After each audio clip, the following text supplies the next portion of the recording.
Selanjutnya materi yang berikutnya ya, yaitu The Common Good dan Gereja Indonesia ya. The Common Good dan Gereja Indonesia. Ini saya ambil karya atau tulisan dari A.Edi Kristianto, OFM. Jadi Ordo Fransiskan, ada OFM Cup ya, ada kontekstual. Ini OFM saja. Nah, antara tahun 1965 dan 1968 adalah penduduk Indonesia di pelbagai wilayah merasakan mimpi buruk yang berkepanjangan. Jadi bapak-bapak mungkin ada yang sudah hidup di tahun itu ya. Di sana sini terjadi kekurangan pangan, gagal panen, kelangkaan material pemenuhan kebutuhan primer. Inilah sebenarnya saat yang tepat untuk melakukan revolusi besar-besaran. Namun keberhasilan revolusi seperti itu hanya dimungkinkan oleh strategi, taktik, kecerdikan, kekuatan senjata, sarana, pembentuk opini massal, penjual-penjual ide dan ideologi yang cerdas, dan lain sebagainya. Kebutuhan primer yang paling mendesak adalah kebutuhan akan pangan dan pakaian. Banyak warga makan sehari 2 kali dengan bubur dan sayuran yang dipetik dari halaman atau kebun.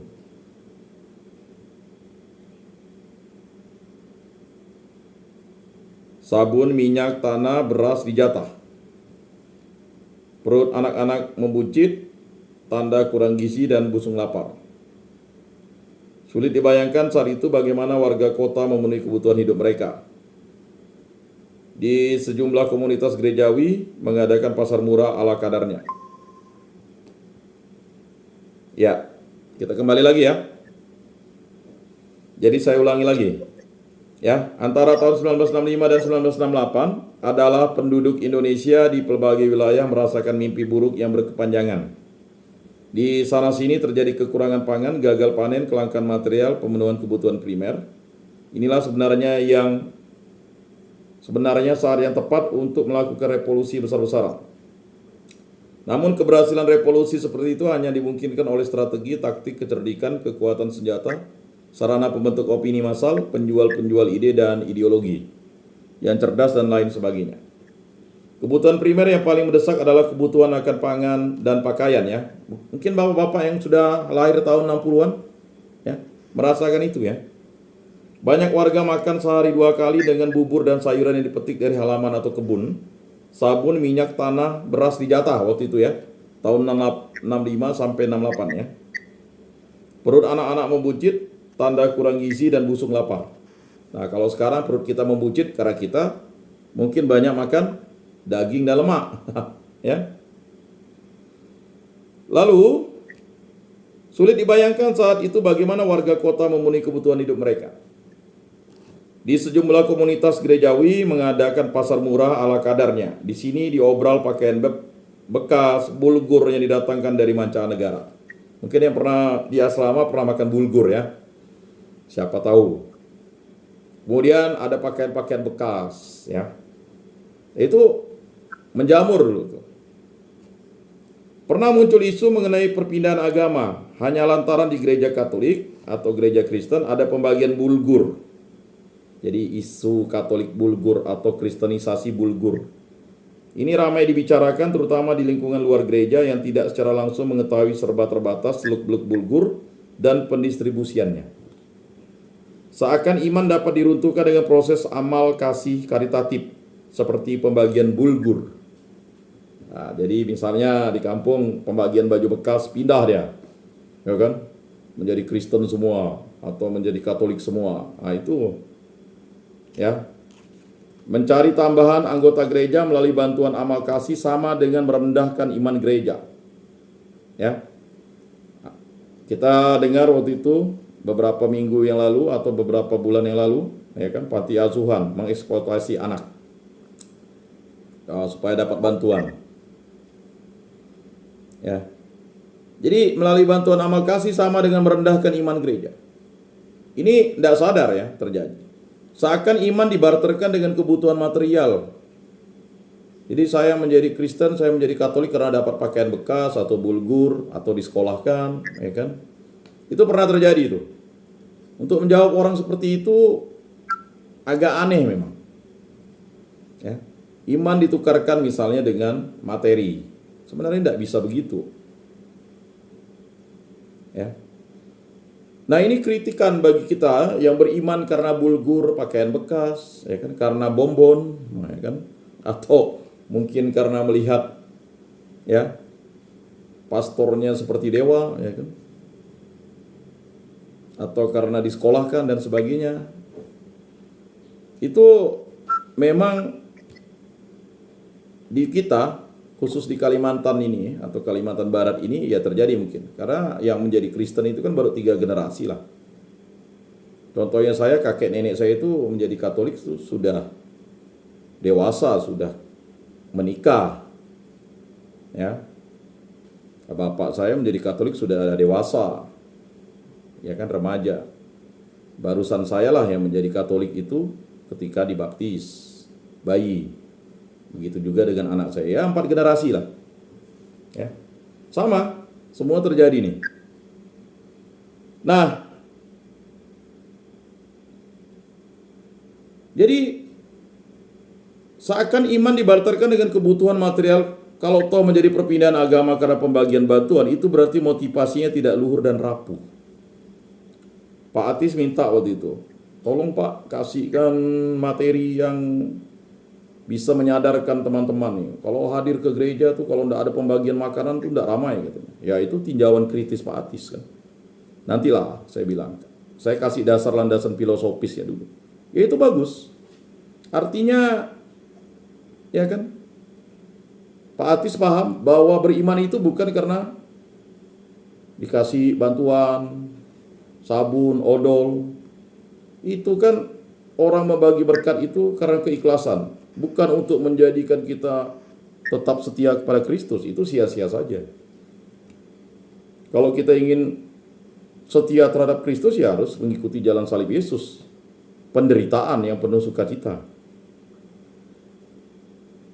Rupanya dalam situasi semacam itu senantiasa muncul a priori yang dungu dan tidak cerdas. Situasi Indonesia saat ini sudah jauh berbeda. Meski akar persoalan kesengsaraan dan kemiskinan Indonesia ya 40 tahun atau 50 tahun yang lalu sekarang belum sungguh diatasi. Satu hal yang relatif baru, meski 40 tahun yang lalu sudah bersemi atau 50 tahun yang lalu, yang kini sangat nyata dampaknya adalah globalisasi. Ini sekarang globalisasi, Bapak-bapak yang berada di dalam mungkin bisa menyaksikan di YouTube atau mendengar. Ini kemarin waktu saya ke Jakarta itu, saya walaupun ke Jakarta saya diskusi dengan supir-supir. Wah ini susah Pak, kami banyak di PHK katanya. Jadi orang dari luar negeri itu langsung buka toko. Itu efek dari globalisasi itu. Ya. Jadi sekarang syukur ada Grab. Akhirnya nge-Grab lah nih Pak. Kami di PHK katanya. Jadi Bapak-bapak, saudara-saudara yang terkasih, di kota-kota besar seperti Jakarta itu sudah terasa. Ya. PHK. Sehingga mereka harus membanting setir atau terjun ke lapangan pekerjaan baru. Artikel pendek dan sederhana ini hendak membongkar a priori yang disebutkan di atas dengan memperhatikan bagaimana Kristianitas berkiprah dalam ikhtiar bersama menciptakan the common good. Segala ikhtiar itu di sini dibedah dengan mengindahkan tradisi intelektual demi mendapatkan landasan teoritis bagi the common good. Di sini ya, tulisan yang ditulis tadi oleh pastor itu atau Romo ini mendapat ilham dari David Hollenbach dalam karyanya The Common Good and the Christian Ethics, Cambridge 2003. Berikut hasanah pustaka beliau yang sangat lengkap dan tajam. Jadi ini saya berikan, udah sekian tahun kita diberikan bimbingan dan penyuluhan. Ya kita melihat suasana ya. Landasan teoritis The Common Good. Tema tentang the common good menjadi demikian sentral bagi teologi sosial Katolik akhir-akhir ini. Ya. Jadi saya mengambil contohnya di Katolik ya. Jika konferensi oleh Gereja Indonesia dalam 3 nota pastoral menyibukkan diri tema besar keadilan sosial bagi semua 2003 ya. Walaupun ini kayaknya udah lama, sekitar 20 tahun yang lalu, tapi ini ya penting. Kemudian keadaban publik menuju habitus baru bangsa. Keadilan sosial bagi semua, pendekatan sosio-budaya 2004. Habitus baru demi kesejahteraan bersama, keadilan sosial bagi semua, pendekatan sosial ekonomi 2006, para uskup Katolik Amerika Utara pun mendiskusikan panjang lebar tentang the common good. Nah, ini masih terjadi juga di tahun politik ini, tahun 2023. Tahun ini kan sebenarnya bukan tahun politik saja, tahun toleransi internasional. Kedua tema, yaitu keadilan sosial dan the common good, memilih muara yang sama, yakni pelayanan yang semakin optimal kepada manusia berikut martabat luhurnya. Keduanya bahkan merupakan cita-cita yang luhur dan radikal masyarakat warga. Nah, ini bukan radikal dalam artian intoleran ya, radikal dalam artian berakar. Seluruh sistem dan mekanisme perundang-undangan dalam rangka hidup bersama yang kian beradab, menjunjung tinggi keadilan sosial yang merata atau kesejahteraan umum yang diperjuangkan, dicapai dan dinikmati secara bersama-sama. Ya.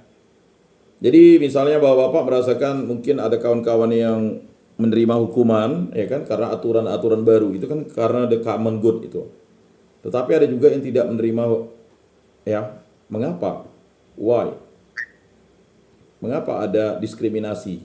Atau terjadi hal-hal yang mungkin menurut pendapat Bapak, ya kan, tidak sesuai dengan mekanisme undang-undang atau peraturan. Nah, ini saya mencoba mencari literasinya supaya menjawab kegelisahan misalnya kayak Pak Andre misalnya kan. Kita semua sadar akan kesulitan-kesulitan berkenaan dengan pendefinisian tentang the common good yang berlaku umum, apalagi di hadapan masyarakat demokratis modern. Jika masyarakat Eropa pada abad ke-16 dan ke-17 masih sangat dihantui oleh serangkaian perang agama, demikian juga dewasa ini kita masih menghadapi ketegangan yang paralel antara Kristen dan Islam. Nah, itu masih terjadi.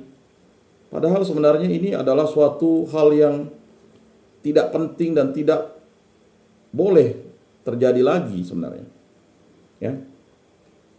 Jadi di berbagai bagian dunia, secara khusus Hindu dan Islam di India kan kita bisa lihat, antara Katolik dan Protestan di Irlandia Utara, antara Yahudi dan Islam di Israel. Jadi agama dipakai itu sebagai alat kekuasaan, bukan alat pelayanan. Nah, itu tadi saya berbicara tentang otoritas itu, otoritatif itu, ini nanti ke sini. Apapun bentuk dan kategori konflik, nyatanya pihak-pihak yang bertikai memakai simbol-simbol keagamaan untuk menyatakan klaim mereka atas kebenaran yang mereka pilih dan dukung sepenuhnya. Dalam konteks ini, perdamaian keadilan sangat bergantung kerjasama, saling menghormati dan menguntungkan di antara para penganut agama-agama besar. Nyaris tidak kita jumpai konflik yang mematikan yang dipicu oleh ideologi-ideologi yang kontradiktoris, kecuali di sejumlah tempat terjadi kontak senjata antar kaum ekstremis dan radikal yang berhaluan Maois, komunis, dan nasionalis. Ya, ekstrem kanan ya. Begitu sering di masa lalu dan masa kini kesejahteraan bersama ditaruh oleh suatu kelompok religius atau atas pundak kelompok yang lainnya melalui lebih sistem pemaksaan daripada kesepakatan timbal balik melalui proses dialog dan musyawarah mufakat. Di kalangan para penguasa politik negara-negara dunia ketiga pernah muncul sugesti politis yang menyatakan bahwa tidak ada cara yang lebih baik untuk memerintah dan memimpin rakyat di negara-negara dunia ketiga selain dengan diktatorisme atau tiranisme. Nah, ini terjadi di negara Asia Tenggara ya. Bagaimana seorang diktator agamanya Katolik, kita tahu kan? Ya, di Filipina ya, ditumbangkan karena kediktatoran terjadi. Agama boleh Katolik kan? Atau mungkin di beberapa tempat ya. Dan itu di Asia Tenggara itu terjadi. Ya, misalnya di Kamboja, bahkan di Indonesia sendiri kan. Alasan utama adalah situasi umum negara-negara dunia ketiga adalah kemiskinan dalam segala bidang. Jika hendak mengentaskan kemiskinan tersebut, penguasa wajib menerapkan politik tangan besi, menjauhkan dialog yang bertele-tele, yang menjadi ciri menonjol rakyat miskin dalam segala bidang, dan dalam arti yang sesungguhnya, dan menyiapkan infrastruktur kekuasaan yang represif sifatnya. Jadi dialog kurang. Bapak-bapak, kalau kurang dialog dengan umat beragama lainnya, akibatnya akan menjadi fanatisme sempit, eksklusif, menganggap diri lebih. Padahal Yesus, ya kan, menganggap semua orang itu adalah sesama. Bahkan hari ini adalah pesta Santo Fransiskus. Ya, sesama itu adalah saudara alam, saudari bulan, saudara matahari, ya kan? Saudara anjing, ya, saudari burung. Nah, itu Pak Andre paham lah itu, ya, tentang Santo Fransiskus Assisi. Nah, ini hari pestanya, ya. Luar biasa kan? Ya. Selain konflik yang mengusung simbol-simbol agama, kita juga merasakan adanya keniscayaan yang mutlak diterima dan kian disadari oleh semakin banyak orang, yakni pluralisme kultural dalam masyarakat demokratis modern. Pluralisme itu mengedepankan pula perbedaan-perbedaan yang tajam dalam dan di antara kelompok religius serta sekuler. Di mata hati pastor yang tadi kita sebutkan, rasanya mengherankan sekali banyak warga masyarakat yang dengan sengaja lebih memilih haluan pada tujuan-tujuan toleransi daripada semangat berbagi dalam the common good. Menurut hemat, ya, pastor ini atau Romo ini yang telah menulis ini, toleransi yang terus-menerus didengungkan dalam masyarakat berhaluan pluralis hanya merupakan lip service. Lip service. Dan pada dirinya sendiri toleransi tidak pernah akan ada, ya, tidak pernah akan, ya, kuat untuk memecahkan semua dilema yang muncul, teristimewa konflik vertikal dan horizontal yang memunahkan dalam masyarakat demokratis modern. Hal ini dikarenakan oleh kenyataan bahwa the common good belum menjadi habitus, ya, paradigma baru, cara mengada yang perlu. Dalam visualisasi, ya, kita bisa lihat di situ, ya. Nah, jadi the common good menjadi kunci induk persoalan masyarakat kita, keadilan yang mensejahterakan bagi semua menjadi pintu masuk. Holensbach menegaskan justice, lalu prerequisite for a good that is common. Nah, Bapak-bapak yang terkasih, ya, ada yang disebut dengan keadilan komutatif. Keadilan yang bermuara pada kesejahteraan umum yang dinikmati bersama dan tidak hanya oleh segelintir orang dan penguasa, tidak merupakan hasil kemurahan hati, sosial, karitatif, dan distributif, melainkan berfungsinya interaksi seimbang antar keempat model keadilan tersebut. Di sini eksistensi kelompok marginal minoritas yang miskin, yang terlantar, pendeknya semua kategori wong cilik harus menjadi parameter bagi terlaksananya tidaknya the common good bagi warga masyarakat. Jika semakin banyak warga masyarakat orang yang kelaparan, yang tidak terdidik, yang dimarginalkan, yang terbelakang, yang didiskriminasikan, yang tidak memiliki apa-apa, yang kebal hukum, yang dicap sebagai laknat bagi masyarakat, yang sakit-sakitan, yang merasa tidak aman dan kemudian memutuskan untuk migrasi, yang menjadi narapidana dan tahanan politik, yang korup, ini semua merupakan pertanda bagi menjauhnya semangat atau elepital yang diidentifikasikan sebagai the common good. Sekali lagi, keterangkatan warga masyarakat dari keterpurukan hidup, terutama yang disebabkan oleh sistem dan tindakan atau kebijakan politis yang diambil pengembang kekuasaan, menjadi nilai plus bagi paham dan praksis toleransi dewasa ini. Jadi mungkin menjawab, ya, mengapa, why, ya kan, I'm here, mengapa saya di sini. Pertanyaan-pertanyaan itu kan sekian tahun mungkin ditanya, ya, oleh kita.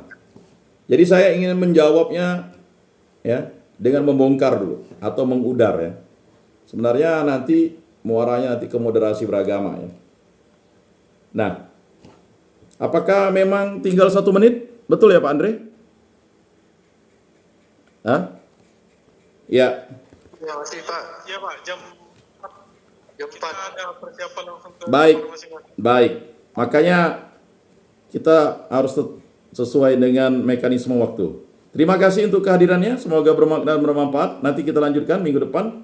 Ini menarik, ya. Karena Pak Andre waktu itu bertanya tentang ajaran sosial gereja, tentang ini. Mungkin Pak Andre sudah lupa pertanyaannya, tapi tetap saya catat, Pak. Ya. Cuman enggak mesti saya jawab langsung waktu itu, Pak. Perlu proses yang panjang dulu untuk memberitahu itu. Nah, mari kita tutup dalam doa. Dalam nama Bapa dan Putra dan Roh Kudus. Amin. Allah Tritunggal yang Maha Kudus, Engkaulah yang mengajari kami akan cinta kasih. Engkau tahu kegelisahan kami, bahwa kami membutuhkan semangat cinta kasih dalam hidup bersama, terutama di tempat ini. Berkatilah kami agar kami menjadi pribadi yang moderat dan mampu untuk membagikan cinta kasih kepada sesama kami manusia. Berkatilah, bimbinglah, lindungilah kami. Semua doa ini kami serahkan dengan perantaraan Tuhan kami Yesus Kristus hidup dan beraja, ini dan sepanjang segala masa. Amin. Dalam nama Bapa dan Putra dan Roh Kudus. Amin. Salam, salam kasih, damai dan sejahtera. Tuhan memberkati, menyertai dan melindungi. Salve.